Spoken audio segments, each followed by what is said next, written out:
What is there that you're doing great in Telkom Indonesia in customer experience? Right. So as you know, the Telkom Indonesia is one of the largest telco in the region with 40 over 40 subsidiaries in over 10 countries. So the challenge is these industries is also dominated by men in the leadership, and somehow that the management think that we need some female to lead the transformation of customer experience. So they assign the hardest task to the female to integrate all of those men leaders, leadership in the company to orchestrate the customer experience transformation for the whole group. So what makes the success? The most important thing, the first thing is the top leadership support. So the point is why our customer experience is successful is because the top management support for this.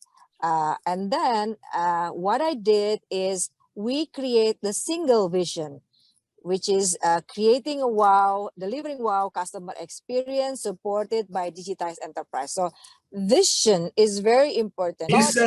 You said two things, and I want to get to the bottom of each one. I think the first tricky thing that I could hear with customer experience people, similar to HR, some people at the board look at them at the cost center.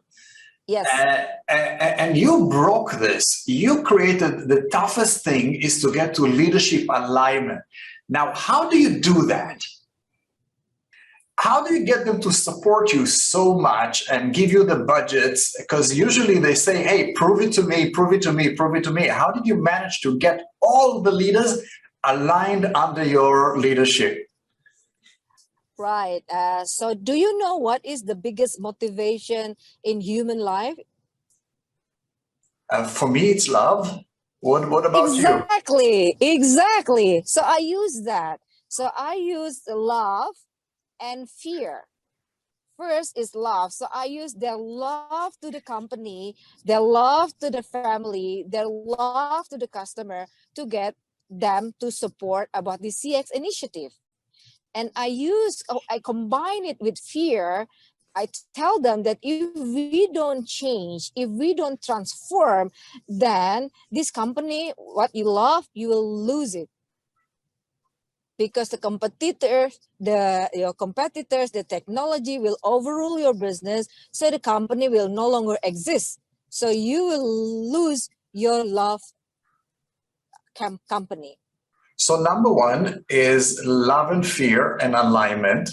And because I hear from other people in the business, they say the CFO would not give me more money if I tell them that because if I can measure the NPS with 1 point more, he will say, prove to me that it brings me more money. And that is a challenge over there. Yeah, I agree. And that's one of my, that is, believe it or not, that is something that I am currently proving in my dissertation for my PhD. The impact of customer experience management to marketing performance. So that is something that I prove. But how do I prove it at the company? Is transparency. So what I did is that I demonstrate the increase in the NPS and the impact in the business outcome.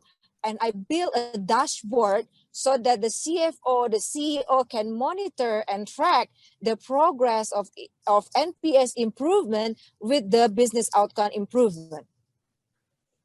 That's fantastic because they can see that it grows. So what best practices did you introduce to customer experience?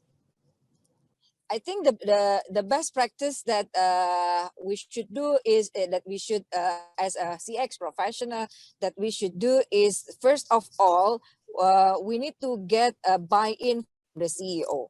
So get the buy-in, then the CFO will follow that. But of course, CFO will need to see numbers. CIO will need to see numbers. So that's why I built the transparency. After we got the word of, we use what we call it close the loop framework. So close the loop started from the voice of the customer. After, for example, the customer said that the internet services take too long. When we would like to have the journey of get support, it takes too long. So what we do as a customer experience professional, what is long? How many minutes that it's long?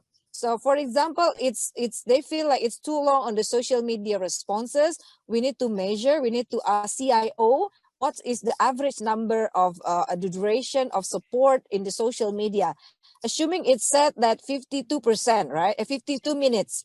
And then as a CX professional, we need to think of what is the root cause, what is the program, and then we run an improvement program. We check the NPS. After that, we see if the NPS improve, we check back with the business outcome.